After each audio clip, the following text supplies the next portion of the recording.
শনিবার সকাল সকাল নির্বাচনী প্রচার সারেন দমদম লোকসভা কেন্দ্রের বিজেপি প্রার্থী শিলভদ্র দত্ত।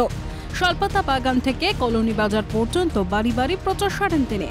প্রচারে বেরিয়ে সাধারণ মানুষের অভাব অভিযোগের কথাও শোনেন বিজেপি প্রার্থী। নরেন্দ্র মোদীর উন্নয়নের স্বার্থে মানুষ বিজেপিকে ভোট দেবেন জানান জয়ের বিষয়ে 100% আশাবাদী শিলভদ্র দত্ত। দমদম লোকসভা কেন্দ্রের বিজেপি মনোনীত প্রার্থী শিলভদ্র দত্ত বিভিন্ন জায়গায় প্রচার সারছেন। বেশ কয়েকদিন ধরেই টানা প্রচার করছেন তিনি, মানুষের কথা শুনছেন।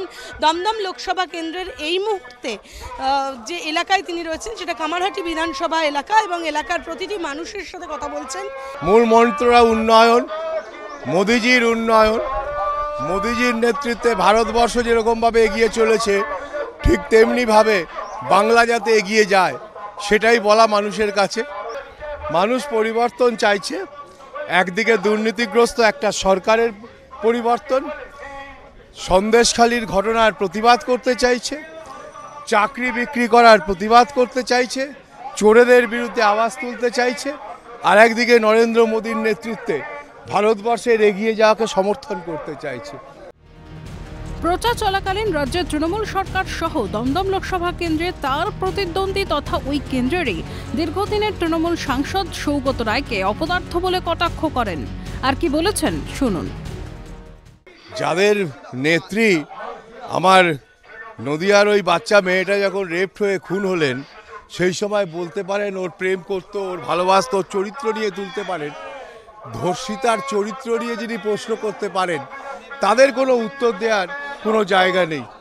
15 বছরের অপদার্থ সাংসদ কিছু করেননি। আর এ সরকার মিথ্যের ওপর বেশ করে এরা চলছে, দুর্নীতির ওপর ভিত্তি করে চলছে।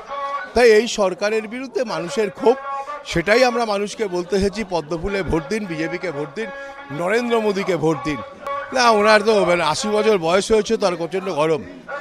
লোকে বলছে, আমি জানি না, আমি দেখিনি, আমি জানি না, লোকে বলছে ভীমরতি হয়েছে। তাই উনি কখনো রবীন্দ্রনাথ ট্যান্ডনের সঙ্গে নাচেন, উনি কখনো মানে ইয়েতে গিয়ে কি বলে হাফ প্যান্ট পরে ওই চেহারায় হাফ প্যান্ট পরে সুইমিং পুলে নাচার ছবি, সাঁতার কাটার ছবি দেন। তা বিষয় হচ্ছে উনি মনোরঞ্জনের জন্যই আছেন। লোকসভা নির্বাচনে হারতে হারতে লড়াই দমদমে।